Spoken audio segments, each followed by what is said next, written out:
He's got the whole world in his hands. He's got the whole wide world in his hands. He's got the whole world in his hands. He's got the whole world in his hands. He's got the major plan stealers in his hands. He's got the first time offenders in his hands. He's got the licensed real estate agent in his hands. He's got the whole world in his hands.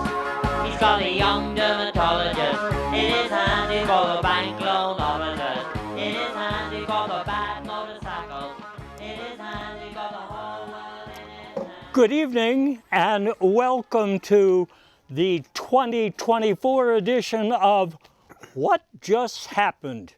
In this program, this presentation, if you like, we are going to be watching the polls, just like all of you at home watching us on TV.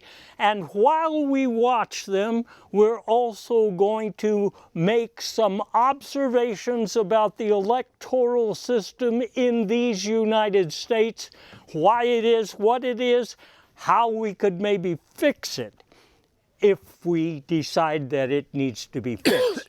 Now, I am here, your host, Paul Colby, and you've seen me before on this platform, that is to say, this channel, doing other things. So you know that I'm a comedian at heart, but also a politico. I have a panel with me tonight of diverse thinking and diverse interests, and all of us, it seems, have come to the point in this election cycle where we are not supporting Donald Trump. I want to make clear that the producer of this show, along with myself, tried to get several Trump supporters to be on the panel with us, and they all declined. So there you have it. But you're going to see that, as in the Democratic Party, for instance, there's a whole lot of different thoughts going on in the mix, even if people decide that they are going to unite to be against something. So we are likely to have a very spirited discussion and a lot of viewpoints, and we probably will come down sort of in the same place. But that's because we are a panel and we are all pretty well informed. So we're going to introduce the panel to introduce the show, and I'll start by introducing myself.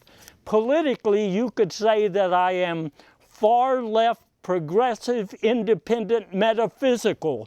That's my ordinary presumptive way of describing the way that I view politics. I'm also a debate coach. I was very successful when I was doing public speaking myself, and now I mentor high school and college debaters. I'm a comedian and a writer and so forth, and I generally love being on TV. I'd like to introduce the rest of the panel, but I'm not going to say things about them. I'm going to let them speak for themselves, starting with my colleague, Danny. Well, first of all, I want to thank you for allowing me to participate in this thoughtful conversation and on this historical evening that has caused me to have a lot of angst throughout the day. I've already made a conscious effort to get rid of all my expectations based on the idea that someone told me that expectations are premeditated resentments. And I had to ponder on that. And what that was saying is that if oftentimes when I don't get what I want based on my expectations, it leaves me feeling sour and bitter. And so I woke up with no expectations, but hopeful therefore. I can't say really who I was hopeful for in this race. Who I thought was going to win, who didn't win, but I kind of picked this up on my way in. I just kind of stumbled across that. They were giving them away at the door. So my name is Danny Sneed. I really thought about hard who or what I wanted to represent when I chose to be on this panel. And more than anything, I am a U.S. Army honorable discharge veteran. And I really wanted to be a voice, a representative of what that meant in this election, in this moment in time in history, from my perspective as a veteran. I was born and raised in Texarkana, Texas. And while a senior in high school, I believe joining the U.S. Army will allow me to pursue my dreams of becoming an attorney. And I was served honorably from 1982 to 1988 as a legal clerk in the Army. And that worked out pretty good. But currently I work at the VA Medical Center here in Houston as a mental health peer specialist in the Healthcare for Homeless Veterans program. And I wouldn't even call it a job, it's more like a vocation. But I also work as a leader of a reintegration ministry called Path of Freedom. What that does is it takes my lived experience of being a part of the criminal justice system to work with men and women returning back from jails and prison to help them deal with the barriers. I also come here a couple of times a month and work with Vivian King, currently the Assistant District Attorney of Harris County. And I also work as a veteran reporter on the Prison Show, founded by Ray Hill. Ray Hill. Shout out to rest in peace, Ray Hill. And so I wear a lot of hats. But tonight, I'm just glad to be a part of a group that sounds like like-minded people. And with that, I'll pass. Jay Corey. Hi, Jay Corey here. I am a retired chemical engineer, or as I like to think of it, a chemical engineer emeritus. I retired to become an actor and a senior model.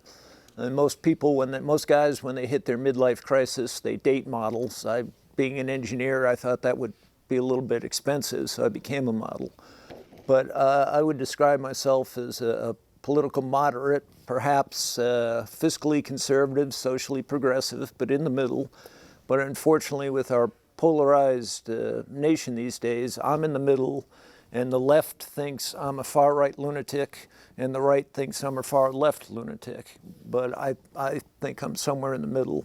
And I wasn't really all that interested in politics until I had the opportunity to work with Paul here, and we were actually stand-ins for the Democratic debate back in 2019, and Paul got me interested in politics, and I was Joe Biden's stand-in. I, of course, see no resemblance, but with that, I'm your designated nerdy engineer. Let's go. Gene? My name is Gene Preuss. Thank you for having me on the show this evening. I think it's going to be exciting and stressful. I'm impressed by my panelists, the co-panelists here, because Paul, I've watched your show for a number of years, and I really like your background. If it weren't for debate in high school, I don't think I would be where I am today. I'm an associate professor of history at University of Houston downtown. I teach modern U.S., so that's U.S. post-World War II. I teach Texas history, and I teach Mexican-American history. All that, and my specialty really is the history of the development of public schools in Texas. I thank you for your service. I think that's a great background you have, and the fact that you're an engineer, and you are to the right of me. So, I kind of consider myself a moderate. I tend to vote more towards the left, but I appreciate your fiscal conservative stance. I think we have to be responsible with what we have. But at the same time, I think we have to embrace our position among a lot of other people who aren't like us and who don't agree with us. I think that it's going to be an exciting night, and I'm looking forward to it. So thank you again. Tori? I'm Tory Mercer, and I'm here because nobody else invited me to an election watch party. Normally I'm just at home with beer and popcorn watching the results come in, but this has been pretty stressful the past 10 days or so for me, so I like the idea of being with comrades, sort of a self-help. Politically, I'm a libertarian socialist, think big government anarchist. And of course, I'm in the middle, and everybody else is nuts. And so I like to write. I'm a retired social studies teacher and musician, environmental activist. I work with a group here in Houston. I hope to start Extinction Rebellion Houston. And we try to kill Exxon, trying to stop the fossil fuel industry and transition into something, the next phase, the next economy. And so thanks for having me. And Melanie is right here next to me because she's running the graphics that I'm going to look at, and she's keeping time. And she is such a good studio person. I am the productions manager here at Houston Media Source, Mel Peterson, and I also, thank you, Paul. I also love the concept of public access because it means everyone comes to the table.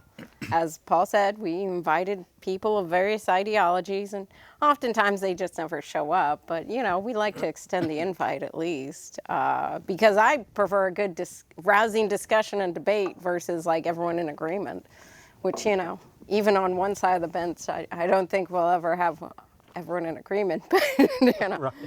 But I guess I identify as like a pastafarian and with anarchist tendencies. So, I tend to lean towards my crazy artist friends, and I believe that everyone is possibly saner than I am. So. And there you have it, ladies and gentlemen. And we also have Garth on Zoom, so not everybody is at the table. Well, one time when I had a lot more hair, I have to tell this story. I'm a professor at the University of Houston. I teach in the School of Communication. I am formally a historian by training, but I've never taught in a history department. I've always taught schools of communication where I specialize in the history of media and so forth. So I've written books on the history of film, but my specialty for the last 15 or so years, 20 years now, is propaganda.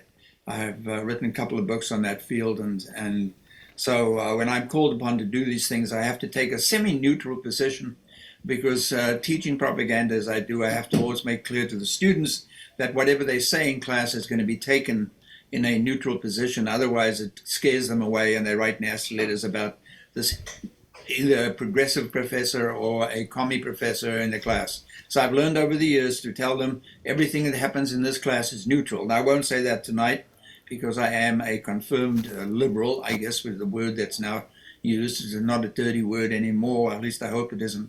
But I quickly want to tell you a story. I one time was asked by, and I did quite a few things on the Pacifica radio in the old days, when the Republicans had their national convention here in Houston, I was assigned by Pacifica National to cover that.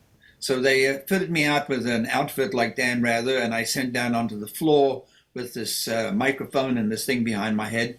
And I forget the name of the gentleman, but he was a major political columnist for Pacifica. And he said to me in live from across the country, he said, "Garth, what do you think of what you see in front of you, looking at the whole layout of the way that they had it done?" And my propaganda training really gave me a perception. And I said immediately, well, the whole thing reminds me of what Hitler did at Nuremberg, where he had a projection out from the basic place where the lone person could walk out, in this case, George did. And there was a silence, and the next day across the country, magazines like Newsweek and Time and so forth said, Pacifica announcer says that the Nazis have come back to the Republican Party. So I was very wary of that, and for a couple of months I had to field all kinds of questions about why I thought the Republicans were Nazis. And that would have been, sometime in the mid-'80s that they were here? Anyway, so I've had to live down that position. Other than that, I'm enjoying going to be here tonight, but I would rather be playing jazz. I did a jazz radio show here in Houston for 7-8 years until I ran out of radio stations. Nobody plays jazz anymore, and so I just had to give that up, but I love doing that. And so here I am. Thank you for inviting me. Larry Bensky, that was your Pacifica That's guy. right, Larry. Yeah, and it was Larry that said, Garth, what do you think of what you see? And I said, it looks like Nuremberg. And that got people very upset. So I was just prescient in identifying the relationship between the Republicans and the Nazis, but that was just a little early. I have to say what a small world this is, because as a legal support person for many years, I was going to be a lawyer, but I took a detour to go in the music business, and then they started using me in various law firm capacities for about 60 or 70 hours a week, so I could never go back to get my credentials there. But I was working at the Astrodome when Garth was pretending to be a reporter, and I remember very vividly because I had an office underground, which all of our offices were actually below ground level, but I saw them construct the entire Republican facade inside, and I remember asking one of my superiors, I won't name him, what are they going to do with that gigantic curtain, and where did we have that made anyway? So I have vivid memories of that convention, and I remember the stage in particular. Anyway, that being said, we are going to cover a bunch of topics tonight, and I don't expect that all of my panelists are necessarily going to opt into discussing every single thing. But if they want to, they can. But I want to tell you that we are going to go through a bunch of topics. For example, money in politics, truth and fact-checking, the role of social media, violence in the electoral process, fixes to the electoral system that we have, the future of energy and climate, gender issues, flip-flops by the major parties, and maybe as a parting thought, politics and religion. So there you have a sort of roadmap.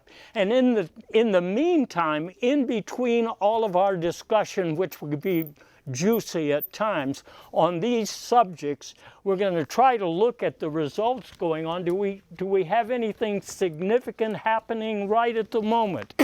So let me go ahead and refresh these real quick so that we can get the most updated. It's right now 8:18.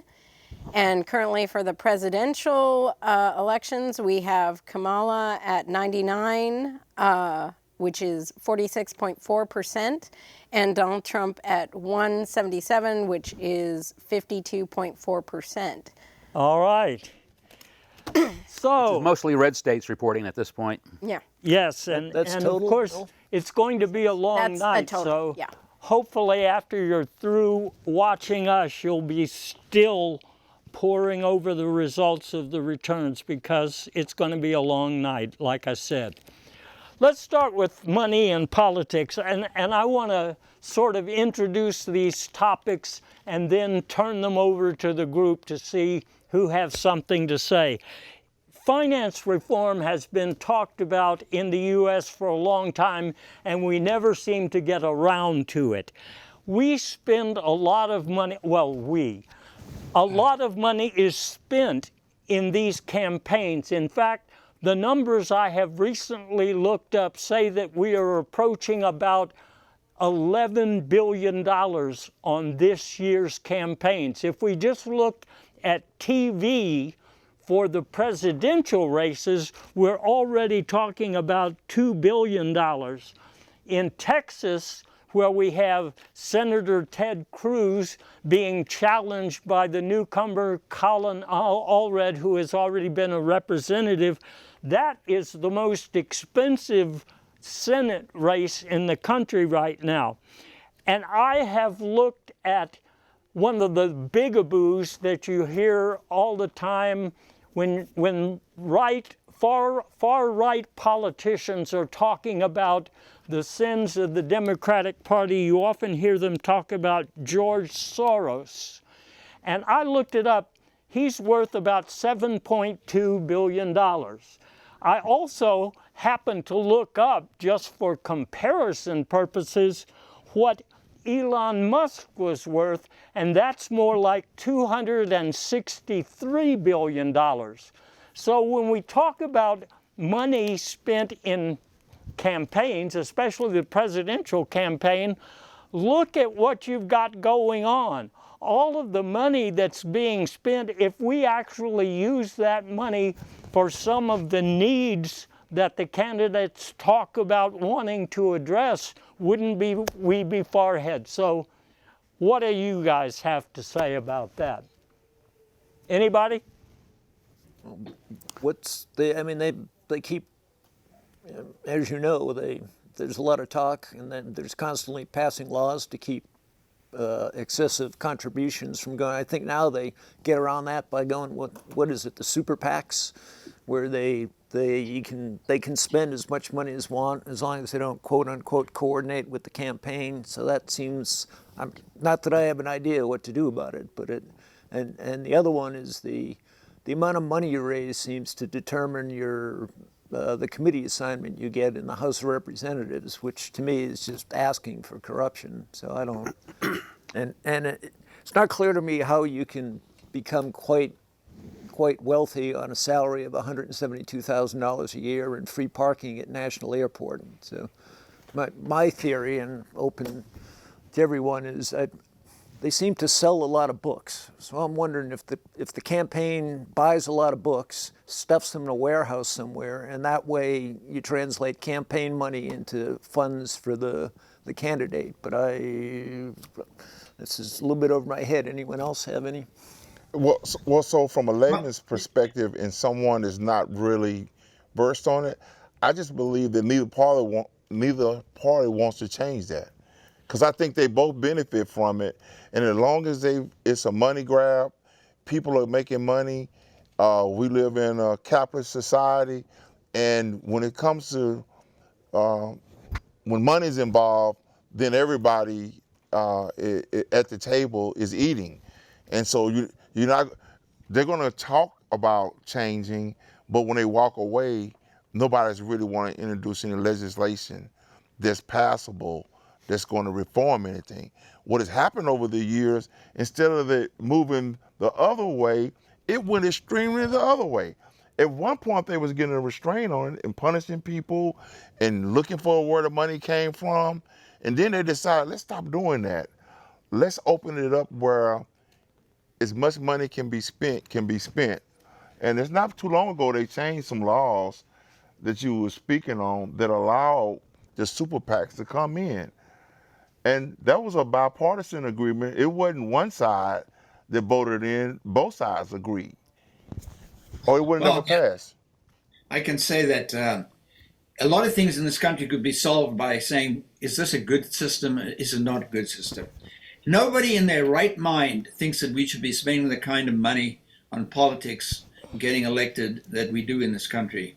In a utopian society, we would give each party a certain sum of money and say, go out and spend this money as you would like, but you're limited to, say, $1 billion on each side, or $500,000 on each side.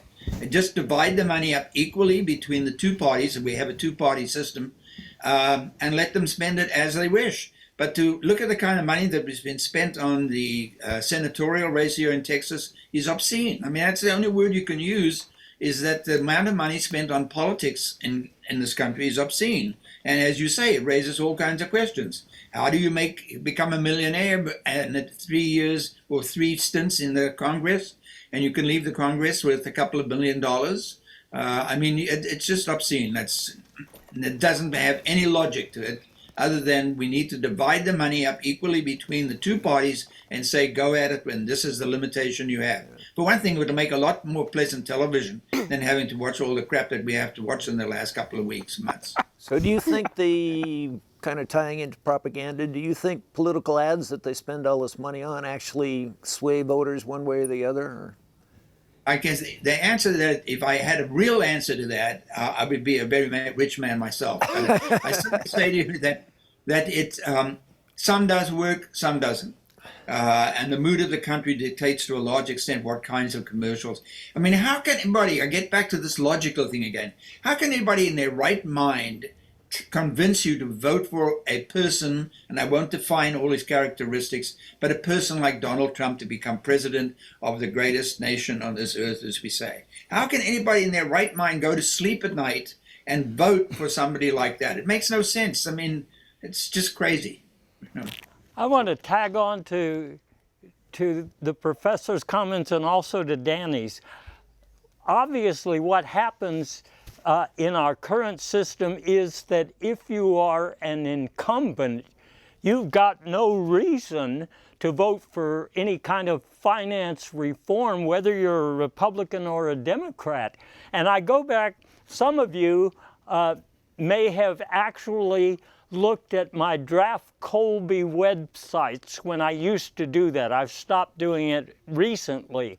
But one of the questions I raised in my campaign for presidency is, if I want to go in and take money out of politics, the only way to do it right now is to get somebody to give me a lot of money so I can run, so that I can get the money out of politics, unless I don't know, maybe I could run around naked or something. But anyway, you see what I mean. And there are countries other than our own where they keep things down to a few weeks and whatever.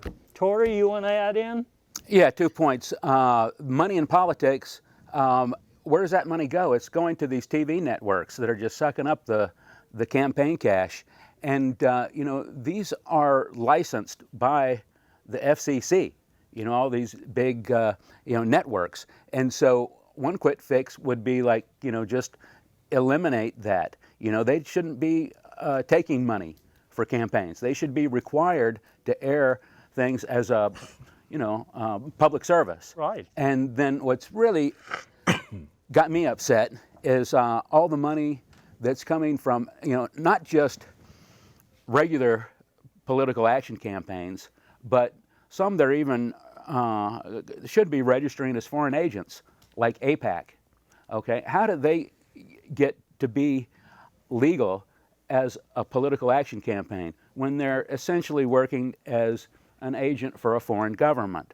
You know, and that's besides the dark money that's coming from, you know, and influence from Putin and China and, you know, the Mossad. Who knows what these people are doing to influence her? You know, there's, you know, 100 actors out there that aren't from the United States that are trying to influence the election. You know, What's AIPAC again? I'd like to jump in real quick just with a little context too, because I have this site up right now. I don't know if Mark can put that up. It's an article about Citizens United, which explains kind of what we're talking about in terms of campaign funding here. So Citizens United, it's been about 10 years since that was a Supreme Court decision. January 21, 2020 would have marked the decade since the Supreme Court ruling in Citizens United for v. Federal Election Commission.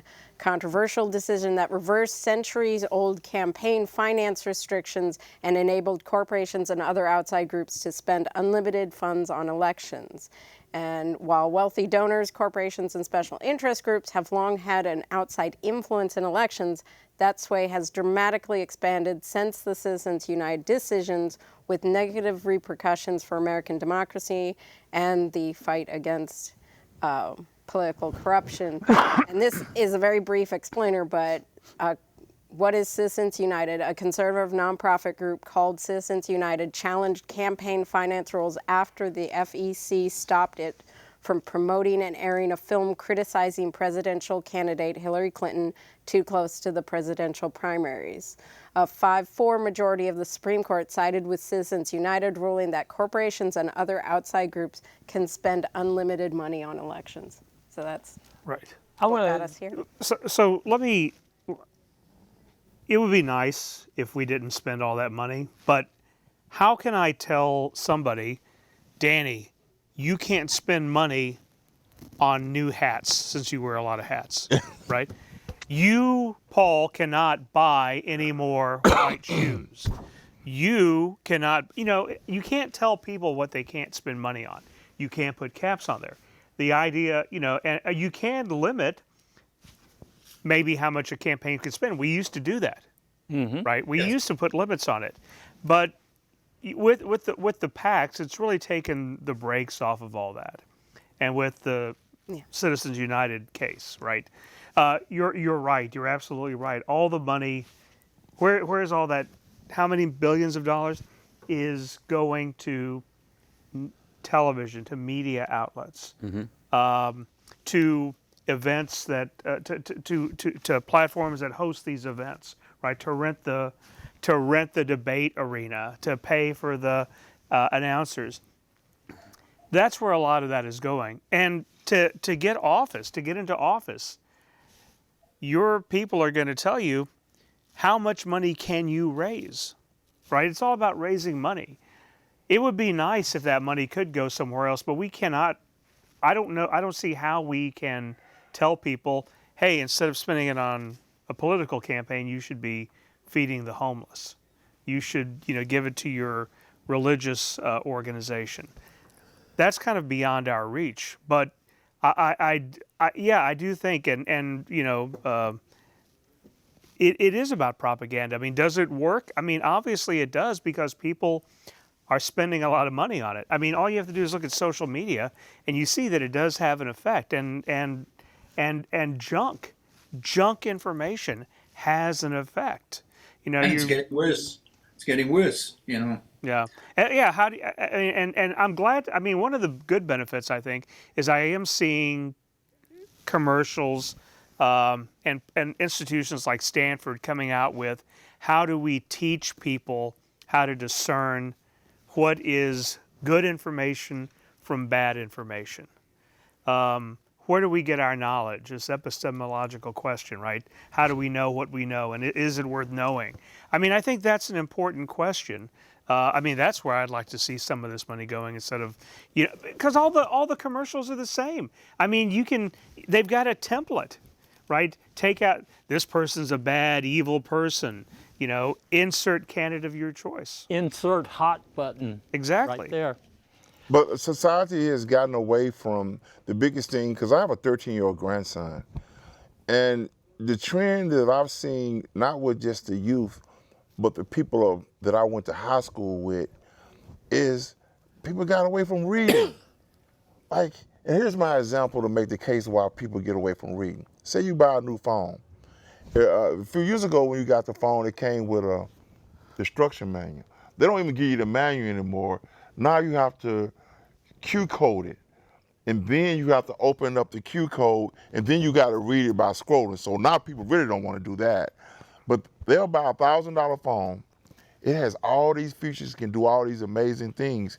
But a smartphone in itself is not that smart. The only way a smartphone is smart is if the user figure out a way to use all the features in the phone. So what I see what my peers do is when they buy the phone, they will not use it for anything past answering it and taking photos and videos. But if you ask them and show them all the other things this 1,000, 2,000 phone could do, but I gotta do too many steps. And I would have to go to YouTube. I would actually have to read to figure out how to get the function to work. That's my point. Of course. Reason as work is it doesn't require people to read anything or to dissect any information. Or to think. And we're moving farther and farther away from doing anything that involves actually using your brain, comprehending it, and follow the example. No, it's just where we move from. We just want everything just plug and play, user-friendly. And the easier you can do that, the easier people are to buy into it. Of course, if you do go to YouTube and you say, I want to do this feature, and you bring up the YouTube video and it says, hit this button, you'll see this screen. I said, well, no, I don't see that screen. So you're done then, Yeah, I'm right? done. You're done then, right? So, but some of the youth, you will see them know how to use all the features on the phone, and you know they had to do some more than just looking at the surface of the phone to do that. But they may do that for the phone, but take them in another area.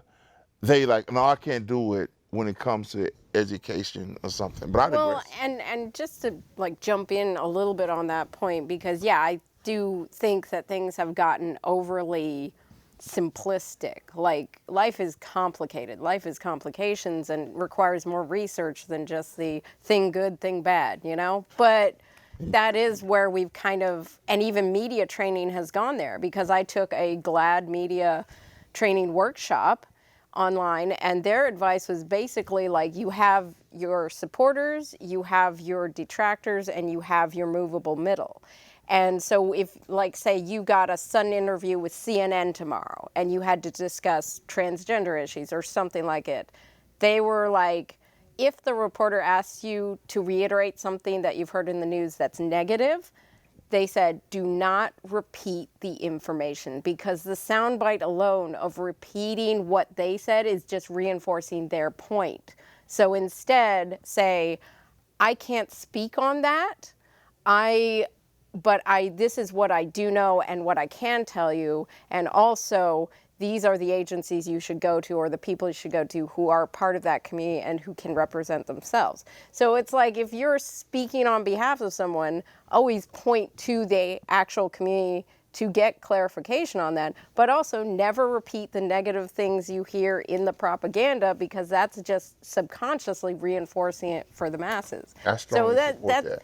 Yeah, that's literally what they train us in now, to try and combat, you know, misinformation or negative rhetoric or stuff. It's not even to list out why this is bad. It's like you have to dispense information without repeating the misinformation.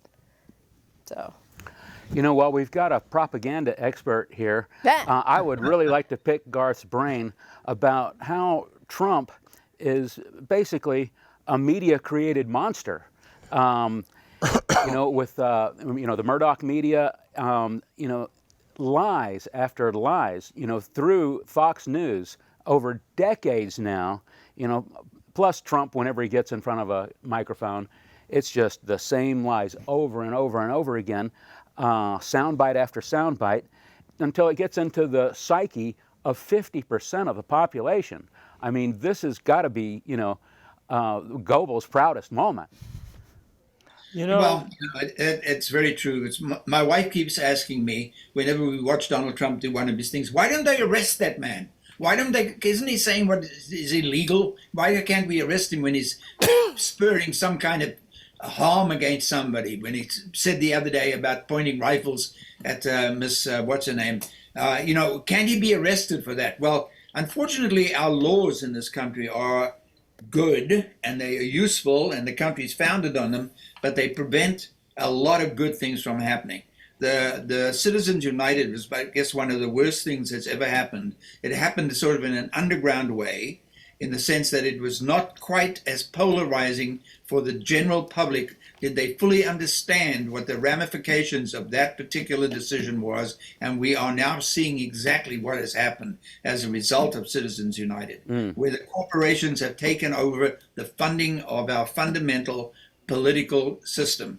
And, you know, but okay, to quickly answer your question, some of you may know about the psychological phenomenon of what's known as cognitive dissonance. The question is, you know, how in heaven's name can somebody, as I said earlier, watching Donald Trump and do the things that he does, and then smile and say, well, I'm going to vote for him anyway? It's because cognitive dissonance allows them to bring in this mind of, we have a mind that has always got to be brought back to stasis. We have to find a way of satisfying ourselves. So when Donald Trump says something, if you notice and you watch enough television, every one of the people that are supporting him will say, he was just joking. It was just a joke. Don't you understand that? So we have now I've got a whole half of the population that listens to a man encourage violence on somebody and it's passed off, it's just a joke or it's an entertainment for the crowd. I mean, that is ridiculous. And, I sometimes despair over that. And teaching propaganda as I do, I have to tell the students to be aware of how you suggest they are being seduced by these words, repetition, and they don't look for themselves. I mean, the answer to propaganda is always to become informed. Become informed, variety of text, variety of sources, and look for the information for yourself. And I do like to think that a younger generation is now beginning to learn what we call media literacy, and that is how to interpret these things. And I hope that more and more educational institutions will begin to institute things in media literacy, where we are actually taught how to deconstruct these things that we are watching on television. But 50% of the population think that he's making a joke when he says, let's point guns at somebody's face. So, I mean, what can you say? We have sort of moved into the second topic area now already, which was about truth and fact checking. So and then in the next one, we had a discussion about propaganda per se, but let's just get a few things out there on the table about truth and fact checking while we're doing it. And I want to say that as a debate coach, I have great respect for the younger generation of people who spend their time with this extracurricular activity in which they are competing with other people on an intellectual basis. The upside of this is that most of the high school debaters that I mentor know a lot of facts that other people don't know because they have to research policy questions. The downside would be that except for the very brightest of my debaters, sometimes people just read an evidence card to prove a point. And what I tell them is, these days you can find somebody who will say anything. Therefore, not all so-called evidence is equal in its credibility or stature or relevance. So the point is, when we look at something like the political campaign of Donald Trump, we've talked about lies, but I remember watching Washington Post reporting during the first term, and at the end of Donald Trump's first term, they had counted up 30,573 lies or misrepresentations. Now, I like to say, let's say that they are wrong about half of that. Then we only have about 15,000 lies. And if we say maybe they're only right 10% of the time, then we still have about 3,000 lies. Now, if you had somebody who wanted to be your friend, but you already knew they'd lied to you 3,000 times, you wouldn't give them the keys to your car, etc., etc. So, first of all, we have the scope. We have the fact. We talked about what people do today who are young, who are so-called educated. When Sandra Day O'Connor, a Republican appointee to the Supreme Court, had a cause, it was about civics lessons because people were so unacquainted with what, well, they were probably asleep in civics class. Let's just be honest, they could care less.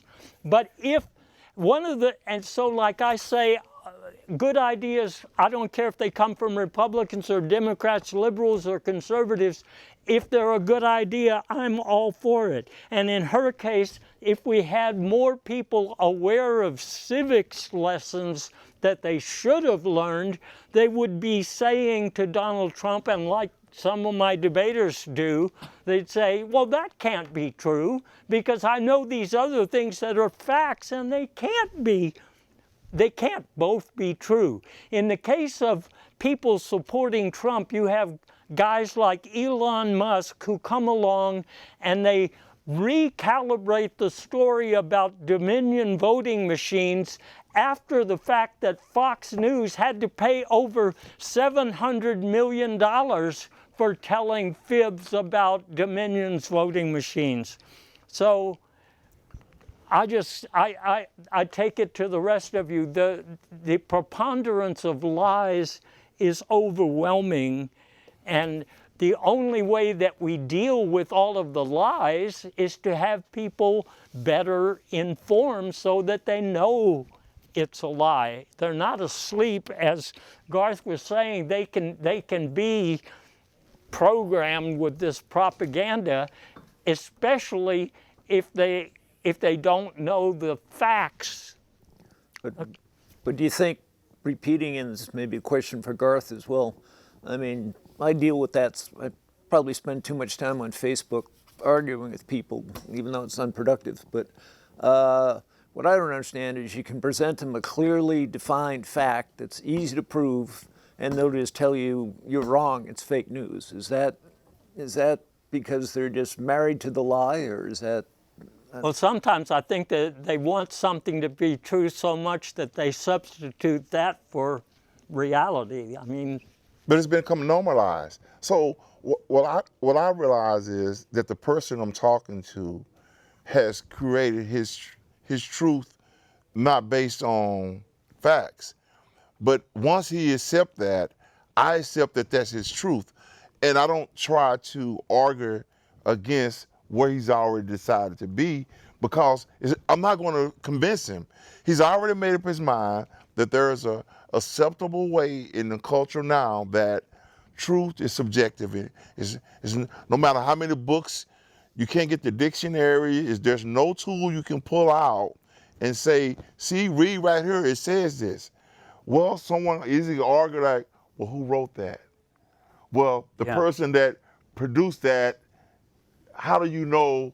And they keep going down the rabbit hole. And so to stay out the rabbit hole, I understand that people are not going to agree with me. And I like talking to people that disagree with me more than the people that agree with me. I learn more from Fox News than I learn from CNN. And the reason why is I don't learn much from people that I agree with, because we agree with each other. Mm. But to listen to the opposing argument, I want to understand why they support what they believe. And the only way I can understand that is to listen to their arguments that support, even if it's a lie. They have to base it on something to make it stick against the wall. Even when the emperor has no clothes on, they still say, he does have clothes on, and the pressels they turn themselves in to make that. I love to see those reporters report lies with a straight face and try to make themselves believe what they're saying when it's propaganda. Well, and to jump in on that, from a media analysis perspective, and Garth knows this too, is studying propaganda, is studying how they put it together, what they're hinging on. I mean, even if you study meme culture, that was that whole thing with Pepe the Frog and all this stuff. You understand how they outreach to certain demographics if you study the methods of their media, their engagement, and their propaganda. So it's like all sides learn from each other in that. So yeah, to me, it's valuable always to study anything you see out there, whether it's in the news, it's in the media, it's viral media, because you're learning how they put it together and what they're utilizing to outreach and what they've found successful. It's the same principle of why is Netflix made so much money and taken over? Well, they had an algorithm and they understood their data. It would collect on what your searches are, who you watch the most, what actors, what genres, and they would double down on creating programming centered around that stuff. It's just smart science, right? Smart science. Yeah. What's glaringly absent in the major media and even on Pacifica, which I'm associated with, is debate. Okay, we need dialectic to move the ball down the field. I mean, you can listen to one side, bunch of talking heads on Fox, and they all agree with each other. MSNBC, same thing. With the exception of, Sunday morning on the major networks, you get, maybe 20 minutes of debate. And so that's the only way that we get this ball moving down the field is thesis, antithesis, synthesis. And it's just not there. Why not? Do we know how to do that anymore? I mean, do we know how to debate civilly anymore? I mean, it's all anger and it's all outrage and it's all fist shaking and, social media unfriending you if you don't agree with me. We are social creatures. We like people like ourselves, right? We hang out with people who look like us. We hang out with people who like the same sports teams we like, who served in the same military branch that we served in, right? We hang out with people like ourselves. And so it's not unusual that we have, biased confirmation where if you're going to agree with me, I'm going to listen to you and we're going to feed each other in this endless loop. That makes sense. We have to rise above that though, right? That's the comfortable station. We need to get beyond that. Going back to propaganda, I read a book when I was in graduate school about it was written by a Jewish reporter who went to Germany after World War II, and he wanted to find out why did the everyday German buy in to the propaganda. And the title of the book was really his thesis. It was called "They Thought They Were Free."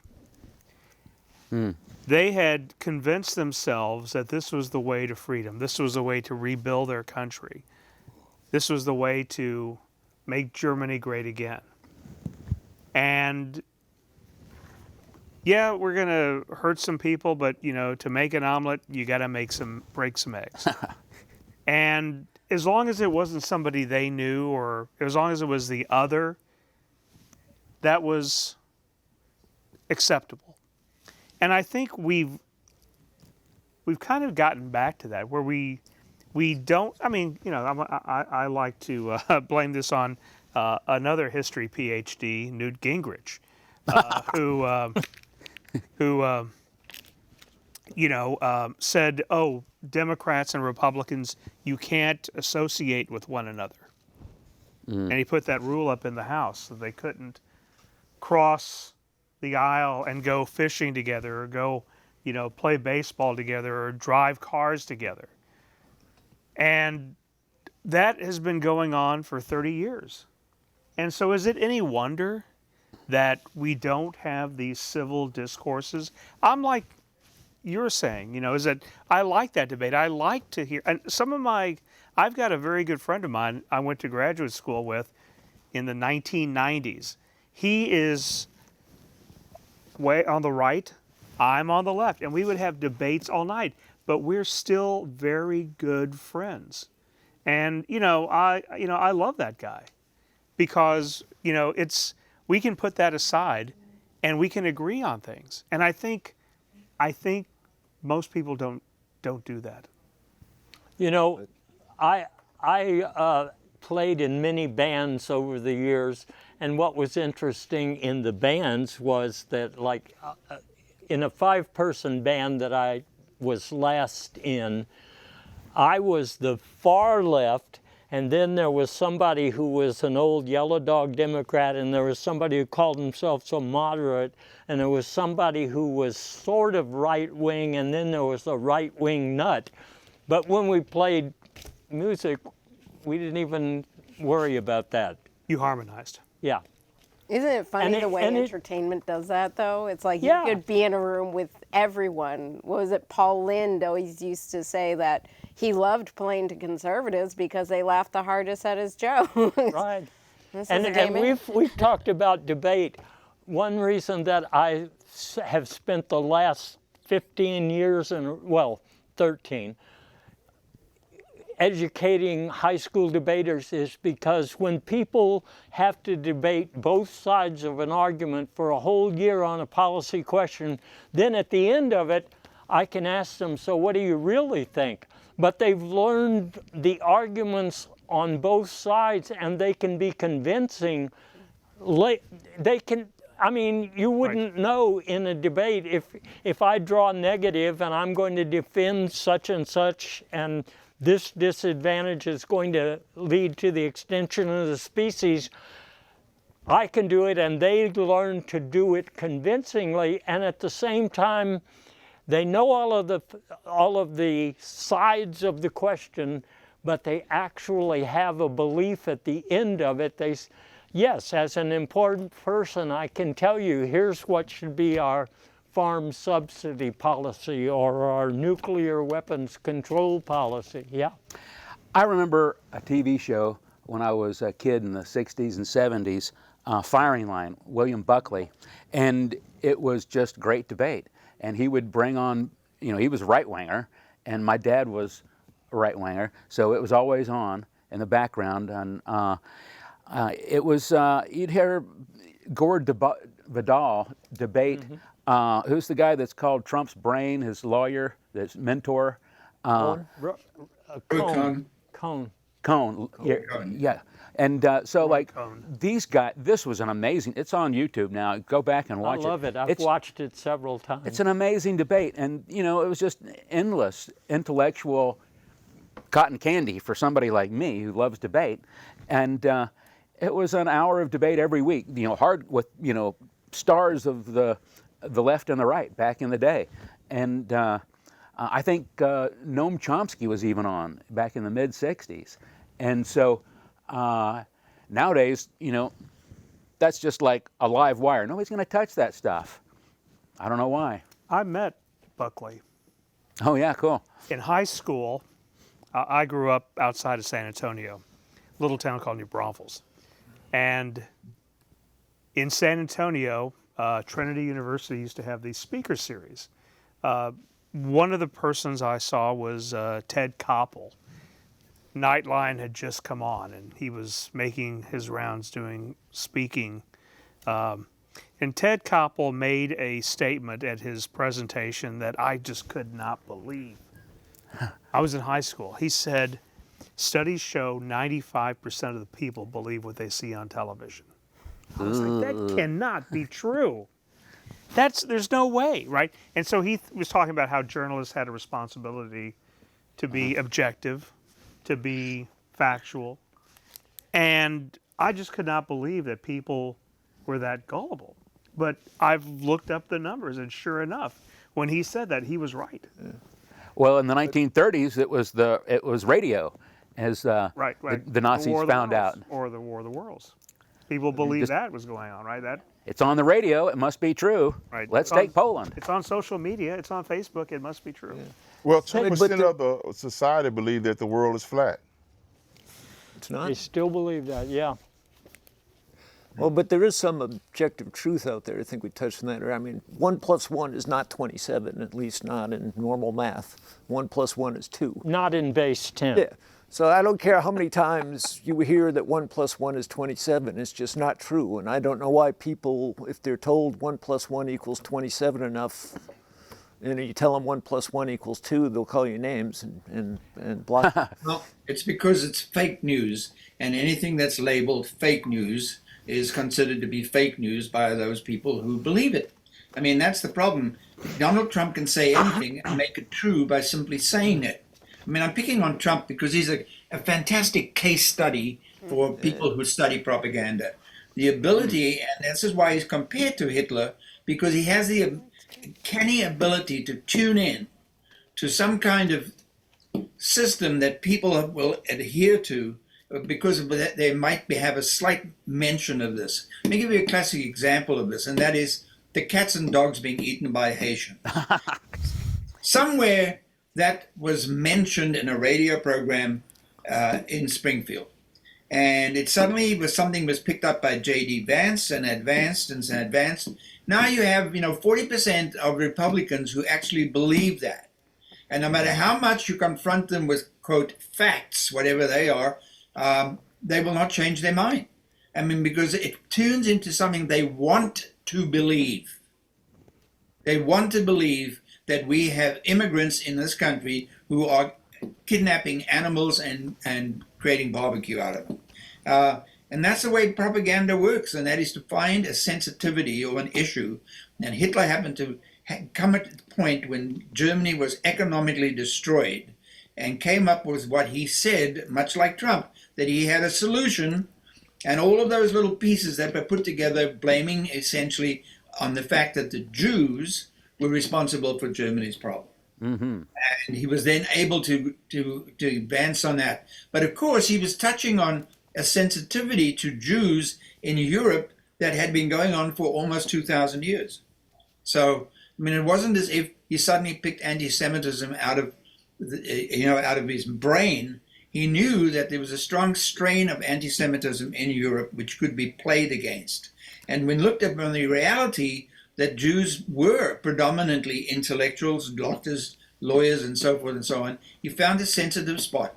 And in going for that sensitive spot, he was able to convince this society that was probably the most intellectually advanced society in the world at that point in terms of education, and turn them into Nazis. It's a classic case of propaganda, and people still study exactly how Hitler accomplished that. I mean, based on a book that you discussed earlier, there are a lot of good books that are done by young German scholars now, looking at essentially what happened and how this happened.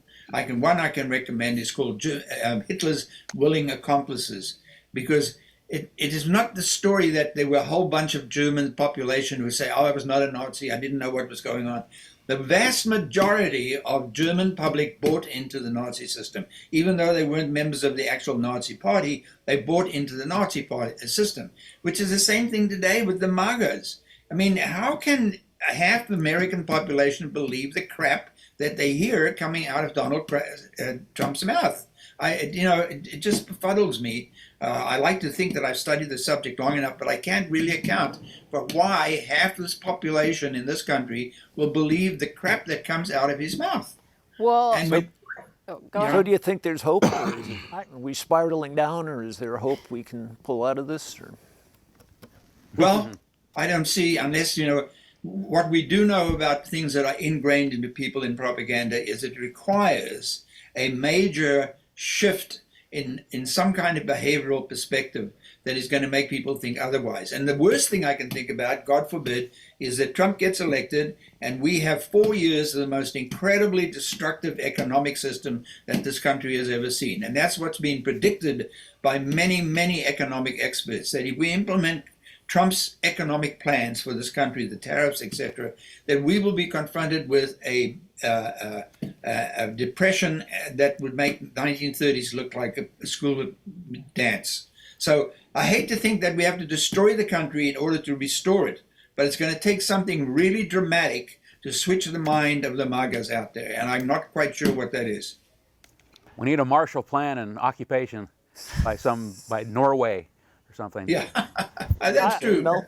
I was just actually great points. I was also going to point out, and it's probably deeply controversial to say, especially given in a room of very intelligent people, is Where? the other room. No. Who came in? There is a mistrust of intelligence in not just this country, but I've noticed globally, and it is not something that is divided simply between economic classes or racial gaps. It is something that's promoted in every sector. I've seen it growing up. I've heard it from my family. We've worked in various communities that are run from LGBT to, indigenous communities. It's on reservations. And it is essentially the idea that, especially when you live in colonialist societies, the ones who are the highest educated and the highest promoted are the ones who have put you in these oppressive structures. And so a lot of communities are taught to not trust education, to not trust facts, to not trust observable things that you are shown, even though, like you say, they're facts. This is a fact, that's a fact, I can see it, but because it's being told to me by someone I see as an educated elite, I'm not going to trust it. I'm not going to trust my own observations because I feel like I'm being hoodwinked. I'm being hijacked for their ideology, their ideas, their society that they've put me in, instead of really being able to feel like this is America is a country for me too. It's for a country for all of us. It's, you know, a country of immigrants from all over, from all walks, from poverty, from everything. We have never been narrated that way. We've heard that this is a country for white businessmen who took it over back in the day from indigenous cultures and got it through bloodshed. And those paranoias, those ideologies still exist today, no matter how much we advance our educational systems, no matter how much we encourage kids to read books and think for themselves. There is still inner paranoias and inner prejudices we have not been able to get past with each other that make us combative. It's pitting minorities against each other. It's why do BIPOC feminists not trust white feminists? Why do, you know, poor people in trailer parks not trust CNN, not trust people out here with a degree because they're like, oh, they don't represent me. They don't know my life. You know, there was a African-American lesbian writer named Audre Lorde. Yes. And Audre Lorde wrote an essay called There Is No Hierarchy of Oppression. But she was identifying this as that, you know, we don't even come together when we have similar ideas or similar ground or similar experiences, is that we find differences and we separate ourselves based upon the differences rather than on the commonalities we share. And, we do that. I mean, look, the parties aren't monolithic. Republicans don't all agree with each other. Democrats don't all agree with each other. You know, none of them do. We're cafeteria people. We go through our beliefs not as like, oh, here's the fixed menu. This is what you're going to have. We go through there and go, well, I'd like some peas, I'd like some corn and some mashed potatoes, and put a whole bunch of ketchup on that, right?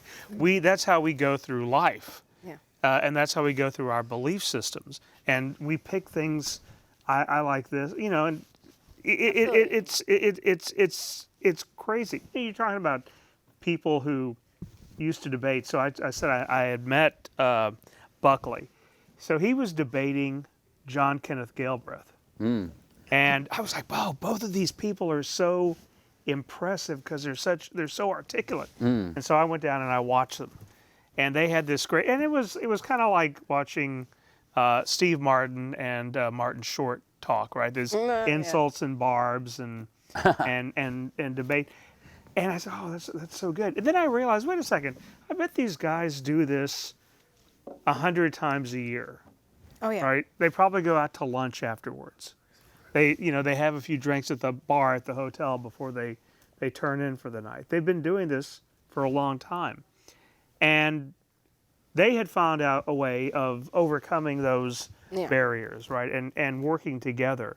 And even though they didn't agree, you could have different viewpoints.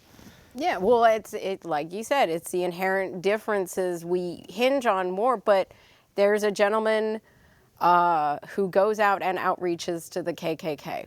He's black. He goes and he befriends people. I've seen him. Exactly. And he actually has managed to change people's minds because a lot of times they'll jump into these organizations when they're young, when they're disenfranchised, when they want someone to blame for their hardships in life. Like, we all have similar hardships, but sometimes we just want someone to blame for it.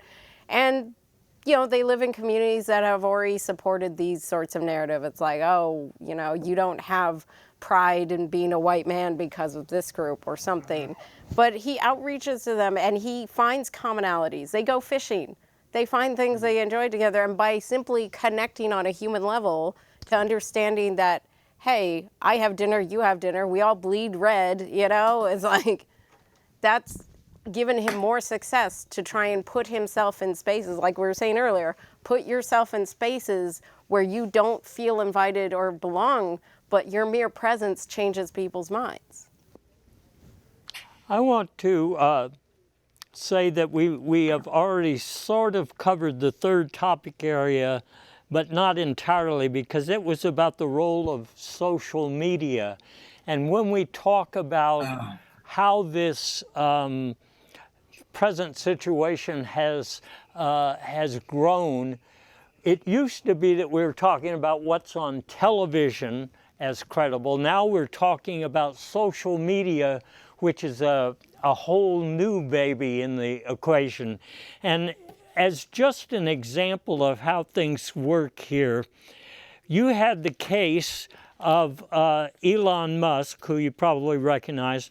Officials from Pennsylvania and Michigan and Arizona were all complaining that they can't fact check Elon in real time because he tells so many whoppers. A Gish Gallop. Yeah, but here's the thing. They went to Musk and they said, we're going to let you inspect our machines and observe absentee vote counting and all of this stuff if you will just stop lying. Okay? And then they went to post something on the social media, and this is the important thing.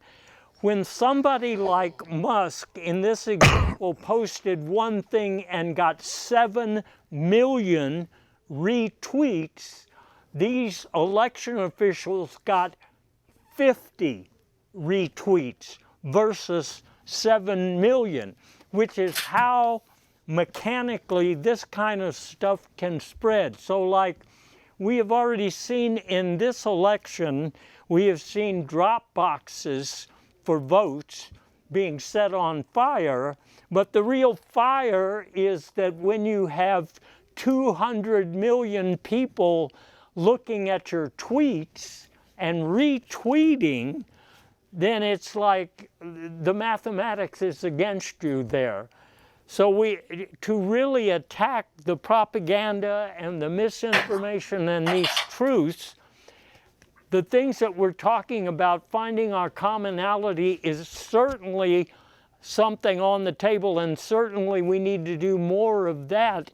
But is there anything we can do legislatively to stop all of this? Well, it's a concentration of power is what it is. Mm-hmm. I mean, if Elon Musk has this many followers and this many people will mistreat it, how do you stop it unless you have like a law that says don't do this? But I don't think Elon Musk has a political agenda. I just think I don't think he really cares politically about what happens to the common person, their rights, and whether they have a better life. I think he's just following his capitalist ideal. How can he grow his company and how he can evade any laws or taxes that affect his bottom line? But that is a political ideal. Well, no, what I'm saying is it's smoke and mirrors to believe that he's picking a side that's going to benefit him the most. Oh yeah, totally. In his capitalist ideas. Yeah. And he has innovative ideas and things he wants to get through. He knows that who's better is going to allow him to bypass the rules and the barriers that allow him to grow his company to be to hide behind like First Amendment rights, like just not being regulated. So which is why essentially I'm asking you guys: is there any legal way to combat this concentration of power, or are we going to have to rely on eventually having people recognize that they have more in common than they have? I mean, gotta win elections. Gotta win elections. There is a fix to this, and it's tax the billionaires. Not just because we need their money to fund social programs, it's because concentrated wealth is the greatest threat to democracy. And so there's one commonality amongst all these billionaires, even the Democrat billionaires. They love Trump's tax cuts, okay? Mm-hmm. And so we need to use the tax code to take these people down to the root. And you know, what I've noticed as a historian is that we've come from, you know, the early part of this country being where the oligarchs, you know, the richest people like George Washington were the political class, and then that kind of got outsourced, you know, starting around Jackson, 1830s or so, where you have a professional political class, and now we've come full circle, and now the oligarchs are getting back into the political game. You've got these billionaires like Trump and Bloomberg, and then these media billionaires that want to have their influence. They want to get their punches in. Bezos with Washington Post, Musk with X, Zuckerberg with Facebook, and they're running. They're manipulating the system for themselves, and as all businessmen do, right? But the common ground is that we're receding back into a more oligarchic system where we came from, Yeah. And plus, especially with those guys, Musk especially, don't overlook ego. I mean, there's nobody has ever gone broke overestimating the size of the male ego. Right. So I think there's some of that in there. He'd be president if he could, but so now he wants to be pseudo president, I guess. Okay, Paul, sorry. Well, I was going to say a fourth subject area is about electoral violence. And I am wondering, especially after hearing what Garth says about, how much influence propaganda has, if we can get out of the cycle of violence by anything less than having a really bloody aftermath of this election. For example, you've already had election workers wearing panic buttons because they might get threatened. You had 2 cases in Georgia today where they had to stop the polling at 2 precincts for half an hour while dogs went to sniff for bombs. And what seems to me interesting, a lot of the disinformation that is meant to create chaos and violence seems to be coming from Russia right now, but the real threat of violence is after the election, and that seems to be in the purview and in the control and in the plans of people like the Proud Boys, who are already talking about a rerun of January 6th. So it looks like we might pull out of it if Harris doesn't win the election per se, and maybe turn the page. It will take something like another January 6th for people to say enough already, because as far as I was concerned, after January 6th, I thought everybody I knew was already saying enough already. And now it's been so normalized that, we have an election that has turned into a drawing the guns, especially on one side, but I'll go ahead and I'll say both sides.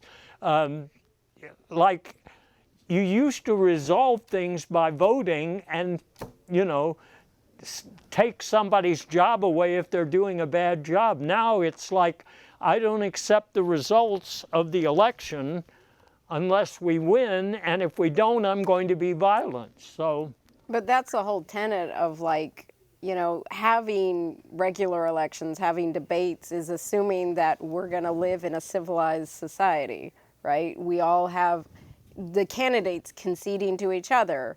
That was a good faith understanding that that's what you would do if that's what the, numbers did. And that doesn't seem so long ago. Yeah. I'm a grown adult now, but for most of my adult life, that was already. Well, because look at Jerry Springer. You had this point in media where media and even The Daily Show contributed to this, and they kind of admitted that, in that media pushed this whole thing where TV went rogue and you had fights on TV. You had people beating Right. each other up. You had this fantastic weirdness happened, whereas used to be you had debates and we'd disagree and we'd, have a civility about it. But then Jerry Springer is like, oh, here's a chair on your head instead.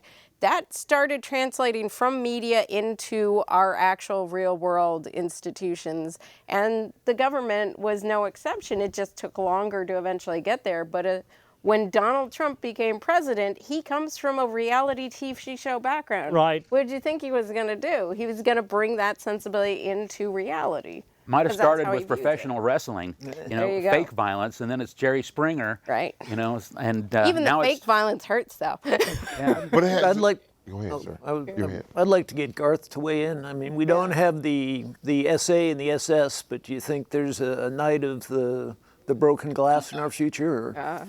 Well, it's interesting. I had my students a year or two ago do a content analysis of the responses on Fox News, the people writing letters into Fox News, and we did an analysis of the subjects and how they approached them. It was very interesting. I'm trying to remember the exact statistics, but I think it was about 1 out of every 10 or 9 responses was essentially "I'm locked and loaded." And what was more interesting was about 1 out of every 15 responses was a homosexual context. So what relationship the two have with each other, I'm not sure. I'd probably require a psychologist to figure that out. But people who write those letters to Fox News responding to those stories that they publish, if you go online, they say 1 out of every 9 or so was "I'm locked and loaded," or that response. So that if you wrote a letter to them and you're in any way a liberal, the response to you would be "I'm locked and loaded." Or they would call you a queer, or they would do something. And it's very interesting, the mindset of those people and the way that they're responding. Now, that's a very select group of people who respond to Fox News, but it disturbed me that we have moved to a point now where you either are gay or you're homosexual, there's some perversion, or the other side is that I'm ready to fire, I'm ready to go to fight, and so forth and so on. It's a pretty sad society that we have come to. The other thing that bothers me is that, as I listen to the conversations that you have had so far, as a historian, I was very interested in the intellectual history of this country and popular culture. You know that this country always used to revere intelligence and teachers and so forth and so on. At what point did we begin to switch where intellectuals were suspect? At one time, somebody like, I'm just trying to think about great inventors of the past, they were revered individuals. Today, we don't accept them for being what they are. They are elites, and we shouldn't listen to them and so forth. It's a change that has taken place in the American culture that somehow is hard to explain, but we get back to full cycle to what was initially the point of this particular area we're talking about. I believe that social media has been a major, major deleterial effect on the country. The nature of the way we speak to each other, the way we consider each other, and so forth, that social media has been perhaps the greatest effect that historians 50 years or 100 years from now will look back upon as being creating a sea change in the nature of our interaction with each other. Paul? And I think COVID, I think it made a sea change when COVID hit. The anti-intellectual, I think, took off on social media. Yeah, but as I say, I remember listening to Rush Limbaugh when he first came on the air, and I used to think to myself, my God, I mean, first of all, we must not discount the effect that the destruction of the fairness doctrine, when the FCC was required to remove the fairness doctrine, where media did not have to allow responses from people, but could just make their statements and not be hurt or harmed or attacked by it, but it had to provide time for a reasoned response to statements that were made. Once we got rid of that, it was free game. And people like Rush Limbaugh just rushed in, and somebody raised, the question of what was his name, the politician, that they simply took advantage of that. So, and you can say anything, and nobody's going to do anything about it. No legally thing, so what can you say? I just want to give Bill O'Reilly, Tucker Carlson, and rest in peace, Rush Limbaugh, They did a phenomenal job pushing propaganda. I don't think Trump would have made it as far as he made it. Them guys Absolutely. were consistent. Yeah. Bill O'Reilly, Tucker, man, these guys were well prepared every evening. They stayed consistent. They pushed the false narrative more than anybody else. It cost Tucker Carlson his job. It cost Bill O'Reilly his job, and it cost Fox a lot of money.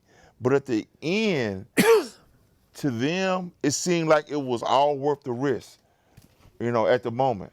That and the sexual assaults. Gene? I wanted to respond to a couple of comments. I'm gonna say this. I don't know that we've ever been that fond of intellectuals. I mean, I was just reading some history. I'm a modern Americanist, and I can say, let's look at George Wallace. George Wallace was one of the first modern politicians to really capitalize on the outrage and the anger of the common man that we see today. So that was 1960s. And what was he complaining about? Well, until blacks voted, he was complaining about blacks. And then he said, when blacks vote, I'm going to be the #1 civil rights advocate. And he was. And when George Wallace was buried, there were people lining the streets of Montgomery, Alabama, African Americans crying because he had turned around. Richard Hofstadter was an American historian. In the 1950s, he wrote a book called Anti-Intellectualism in America. And great book. In I'm American gonna- Politics, by the way. The Pardon? title of the book it says Anti-Intellectualism in American Politics. So, yeah. So It was important that he was focusing on politics. He was a really good historian, and Yes. he. If you read that book, I'm going to say there's been a veneer of civilization regarding voting and politics for a long, long time. If you want to know when anti-intellectualism really had its start in the United States, I'm going to say the age of Jackson, 1820s, 1830s. Because this rise of the common man, that we didn't have to be told by intellectuals what to do. If you want to go back even further, in the 1400s, there was anti-scholasticism. They didn't like the university types coming in and being smarter than everybody else, right? We had this in the 1800s. We've had this all along. How many times have women been accosted for trying to vote? How many times we had an organization that we had to pass a national law against in 1871 because an organization in the South rose up to prevent blacks from voting after they got the franchise in the 1860s. So we attacked Asian Americans in the West, in California and Wyoming in the early 1800s. We put 120,000 Asian Americans in internment camps following World War II. We have long had a history of violence and disfranchisement and trying to reduce people to have the opportunity to vote, and in politics in general. So we've always had this, but we like to come back and say, oh, this was isolated politics, we were nicer than that. It's the American way. Look, even the British had the Battle of Cable Street in the 1940s. 1930s. So every society has had this problem of violence.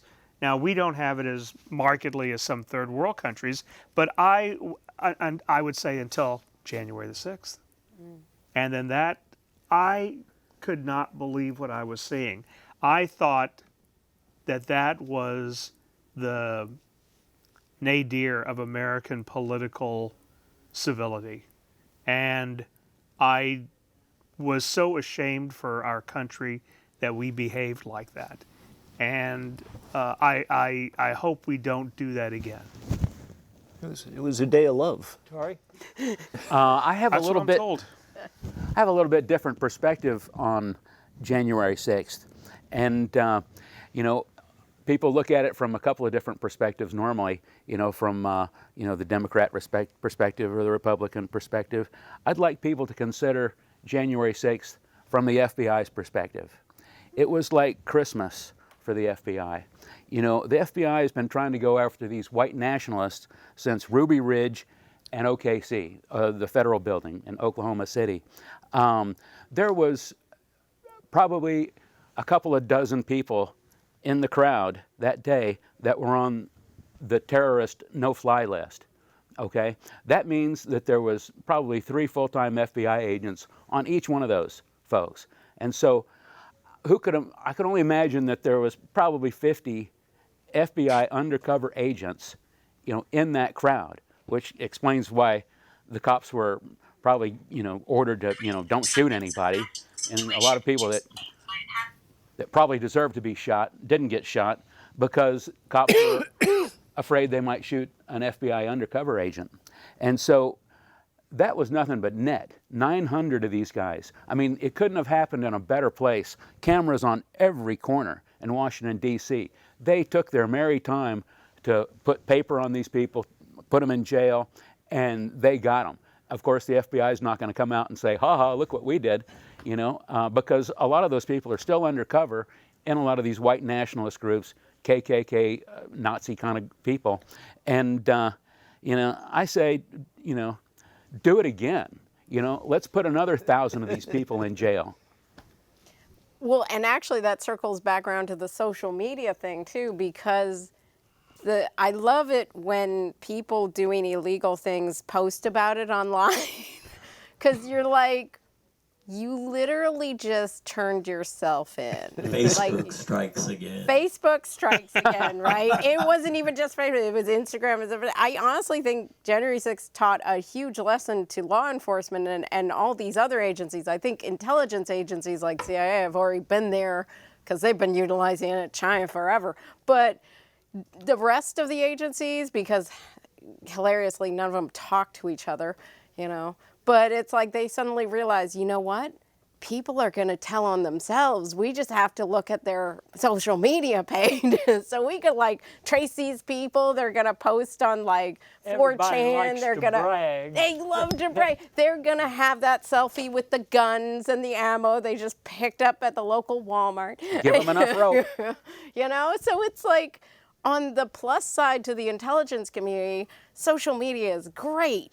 They don't have to do half as much work anymore. You know, they used to have to, like you said, put, you know, plants in every one of these groups. You know, it's like now they can probably cut down on the amount of manpower and just have someone monitoring some social media channels. You know, so. I'd like to see the after party at the FBI office after they netted these 900 fools. There you go. It's all fun. I just want to skip through a few more things here because we've covered a lot of ground already. But in terms of possible fixes for our electoral system, we've pretty much pointed out how bad it is and how attempting to do anything with legal methods is likely to not get there. But one thing that really irritates me is robocalls, especially during electoral system. Well, and also now that I have an iPhone and have been wed to it for all sorts of purposes, the number of text messages per day, I'm not even exaggerating when I say that I delete 25 of them every day.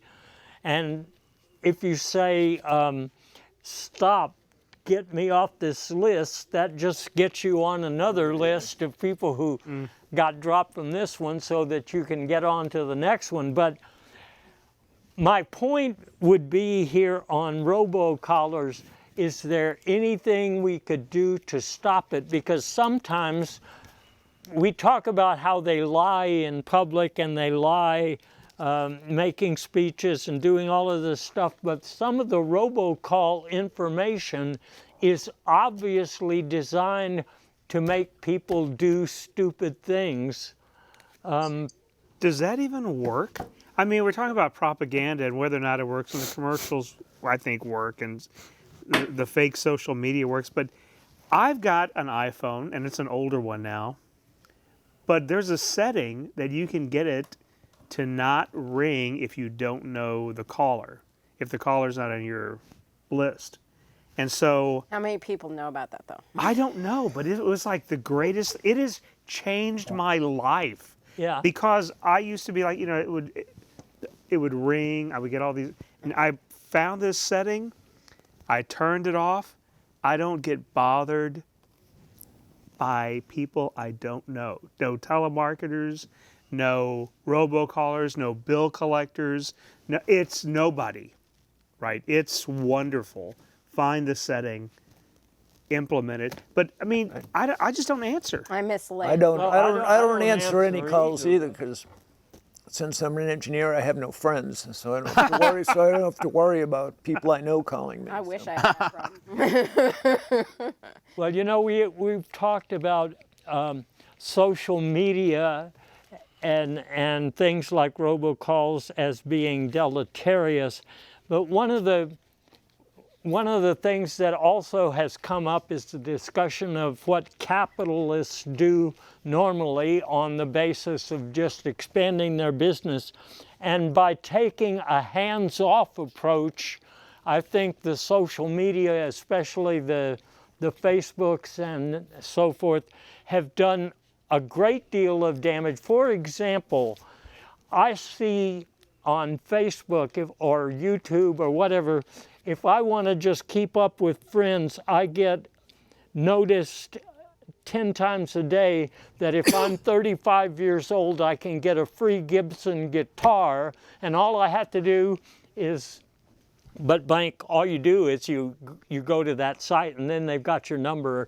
But the point is, how many people could actually believe in a modern age that they're going to get a free Gibson guitar if they're 35 years old? I mean, nobody does that. But that's an extension of in this society, so much is not even real, and you can choose. Well, that's scamming, right? Those are scammers.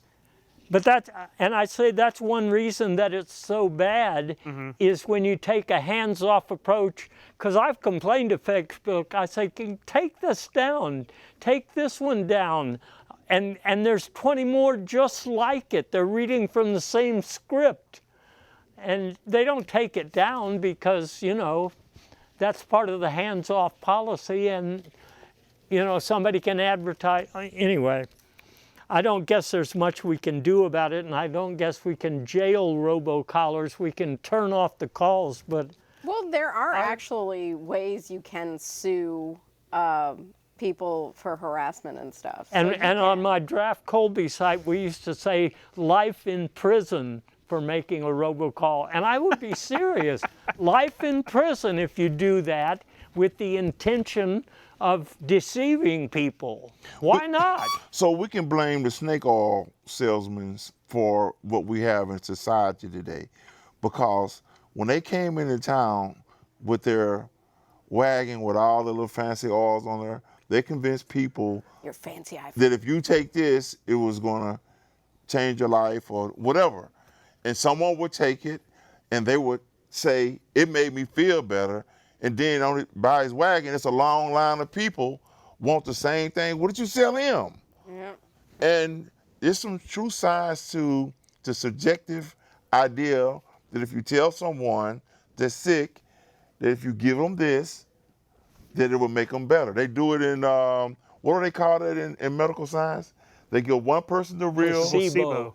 So placebo there's some real truth behind that. You can sell someone an idea that has nothing in it, and they can come away feeling that they got their money worth. And I talk to my friends that these girls don't like you. Do not accept these friend requests of people that are not real people. And you think you're in a relationship, I say, I'm gonna tell you what you do. Ask for their number.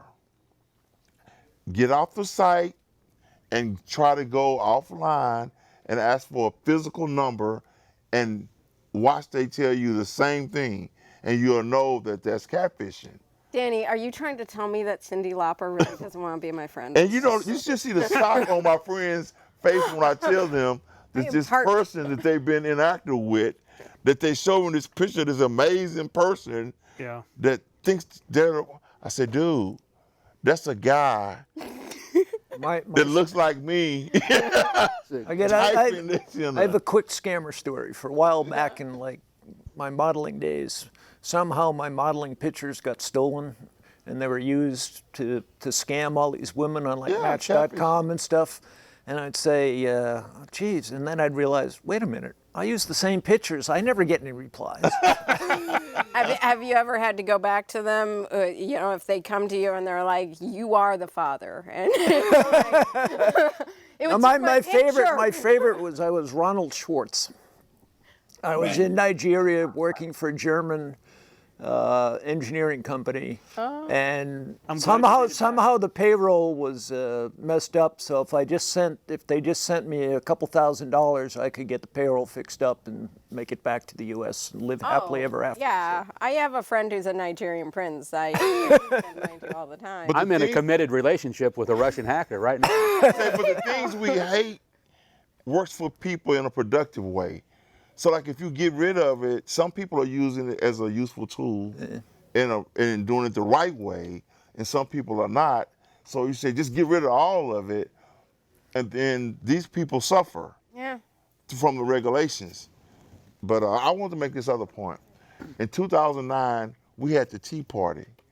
And for some reason, I like to just oppose the Tea Party against the MAGA Party, but it just didn't take off.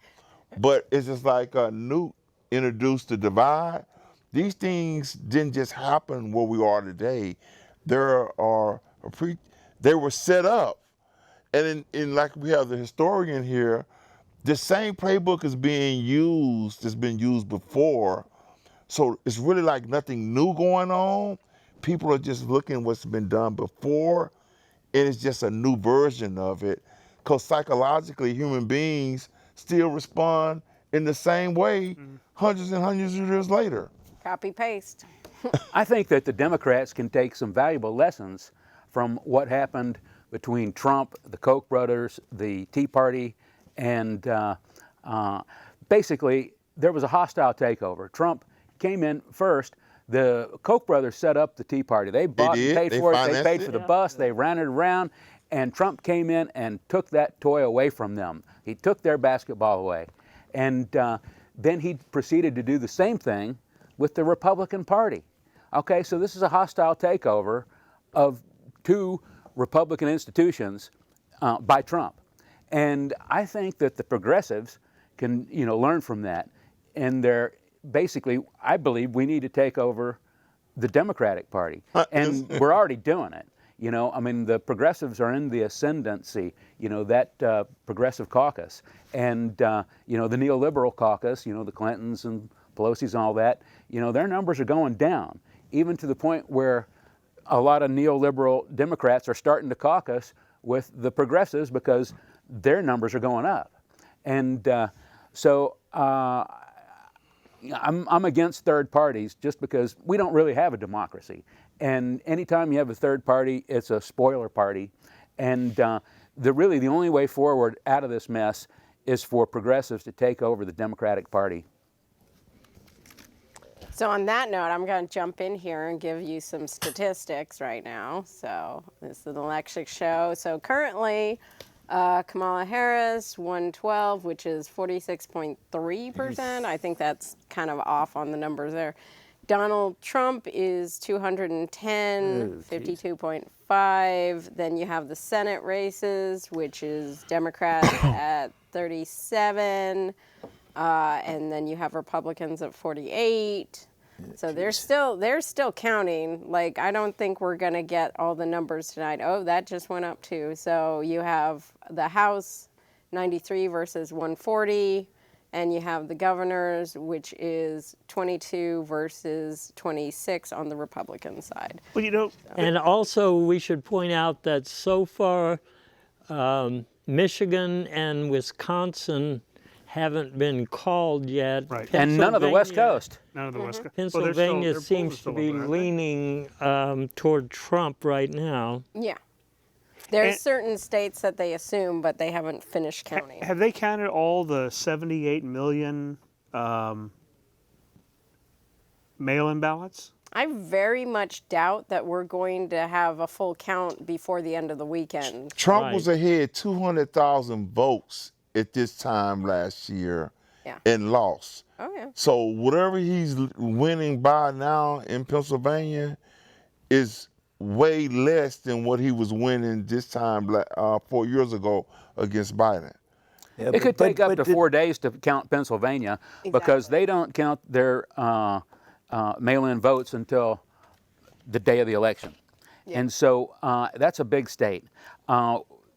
The results from the West Coast, we'll know that probably by tomorrow morning. And that's a lot of numbers. That's a lot of head. Yeah, California is a bunch of numbers. How are the? But they won't Is there a decide the breakdown election, by though. swing states, or is that too difficult to? No, they ferret get out? closer though because, well, they're topping out right around 210. There's only a few more that not that could be added to that 210. So they do kind of a breakdown via state. So you can look at Iowa right now, but it's, let's see, ballots counted, 200,000 K, 100,000 K. Voter share, Trump, okay, so they're saying 200K in Trump and 100K in Harris for Iowa. And then let's look at, let's say, but like you said, Pennsylvania, we won't really know right now. This dude gonna avoid being prosecuted. Man. It ain't about him winning the presidency. It's how he gonna avoid being held accountable for everything he's done. Yep. Like, all the cases go away because. Well, This- not the state cases. Yeah, but This you're not is gonna. true, but- But he's not gonna go see any jail time. If he didn't see any jail time for 34 felony, it's like there's just nothing. He said that I can stand in the middle of Fifth Avenue and shoot someone, man, and not receive any. Hey, membership in the oligarchy has its privileges. I want to raise one last topic area as we're getting close to the end here. 9:47 p.m. 9:47, and that is the effect of gender this year. Because one of the things that stands out is, especially if the boys vote for the big boy, is that a lot of men have problem with looking at a woman as a president. Now, I don't have that problem. I think since she's 5 times as intelligent and 3 times as persuasive, but it makes no difference. I've also noticed recently in a PBS radio thing, they were talking about men having dating problems with women when they admit that they're Republicans, and yet we see this gender issue as being huge. We see, on the other hand, people like Liz Cheney and like Julia Roberts saying what happens in the booth stays in the booth. And I am still hoping that on that basis, women are going to save us from what Danny is talking about here, a horrible ending. But women, relying on women to save us is unfortunate to me, because I think more men ought to have the good sense to reject some of what they've been told. And when it really comes down to gender issues, you see in the Cruz versus Allred debate, for example, that the tactic of the right has been to raise the issue of the wrong people in the bathroom and the wrong people on the sporting teams. So I'm just asking what y'all think about that, because to me, It's dismal if we don't learn to respect the intelligence of women and their leadership on so many issues. It's a real shame our next president will be decided by the incel vote. But gender bias is a real thing, even if it wasn't an election. Because men, Oh, it's persuasive. But- It's pervasive. and because men, there's a group of men, you can sit them down, and if it's a choice between a man and a woman, character is just, they're gonna say a woman can't do that job, you know, and it's ingrained in their environment they were raised in. I made the argument that I was raised by a single parent mother. So most of my life, I was dominated by my mother. My school teachers were predominantly what? Women that were spanking me, telling me what to do. And so I made the argument that the biases in my culture sometimes is we've always been told what to do and controlled by women. And until we become adults, we can finally break away from their control. So we never forget who raised us, who taught us, and the discipline they enforced on us and the power they had over us during that time. So now that we adults, we like, you can't tell us what to do now. You know what I'm saying? You know, we're in control and we'll never give you that power over us again. So that's the argument I made for the group of men that couldn't see their mother, their school teacher, telling them what to do again. But here's my question I would also ask, who made you the man you are today? We love our mothers. Right? But Mother's Day is the most popular Absolutely. holiday on, but that still doesn't take away. But why do we do that though? Why is there this cult of male masculinity that says women can't do this or women have to be paid less than men? We're intimidated by them because they're smarter than us. I want to say Most one of the promising things I see is that the best three-point shooter I've ever seen in basketball, who can shoot from the nearby zip code, is better than any three-point shooter who is a boy.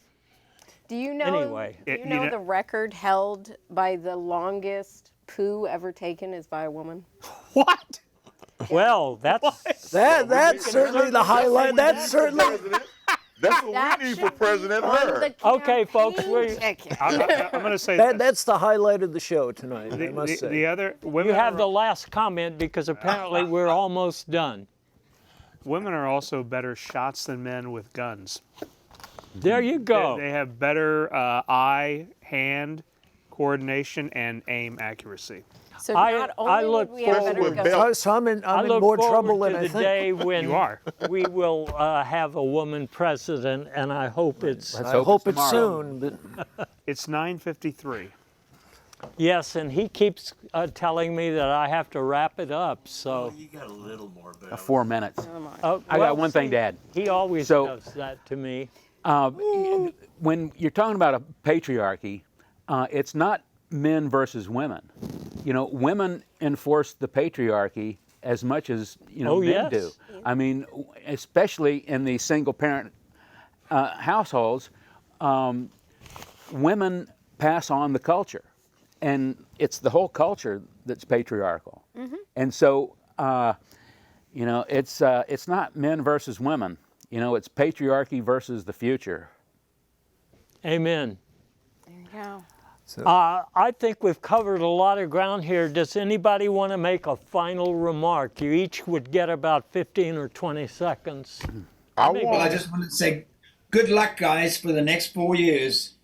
Yeah, you do. Because it's unfortunate. Maybe we can meet 4 years from now and debate exactly how the country's been destroyed, but that's another matter.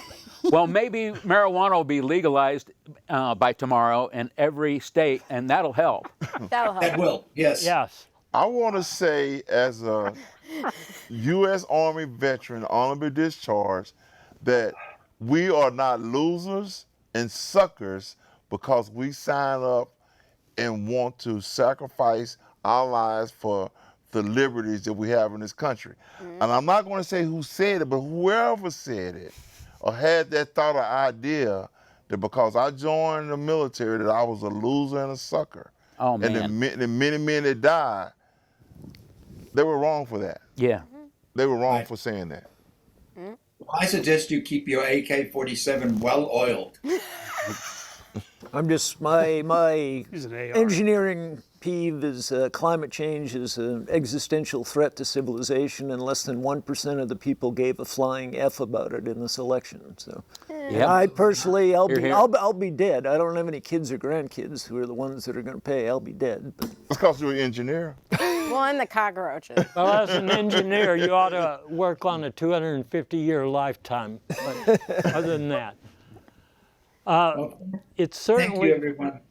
Thank you. thank you. Thank Been a you. lot I've of- enjoyed it. been a lot of fun, We're and a we very hope. smart group of guys and women. Yep. People, person, sir, who knows? And we Homo sapiens. Homo sapiens. There you go. We're all a bunch of homos. we really don't want to. Edit that out. We don't want to. Look over at the wide camera. Wide camp. Make sure you edit that part out. There you go. Wrap it up there. We don't really want to have to say what just happened too many more times. We really want to be able to say, wasn't that great?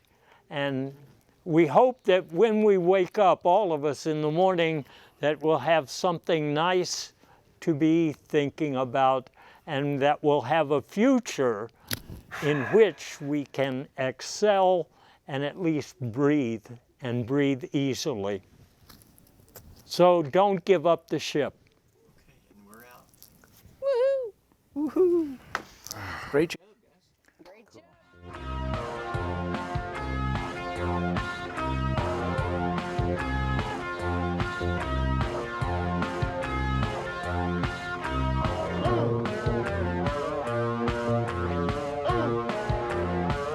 I got a bone to pick with you.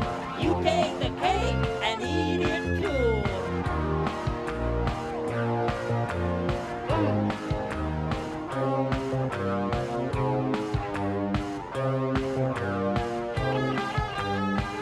You ride, but I just bark. You drive, but I just park. I beg, so I don't choose. You win, so I must lose. You're making my heart beat faster. I know that it's spelled disaster. I got a bone to pick with you. You take the cake and eat it too.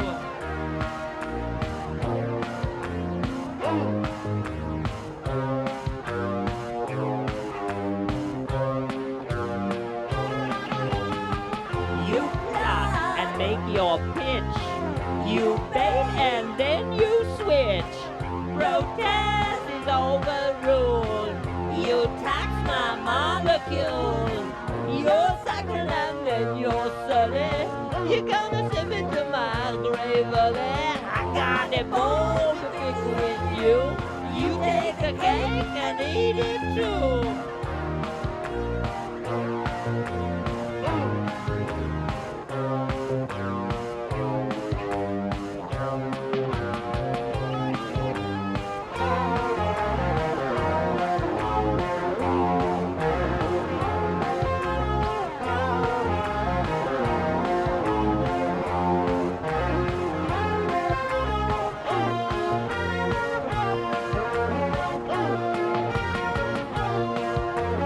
I got a bone to pick with you.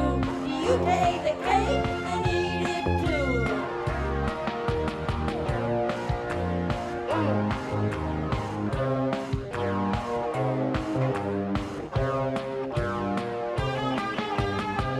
You moan and then you growl.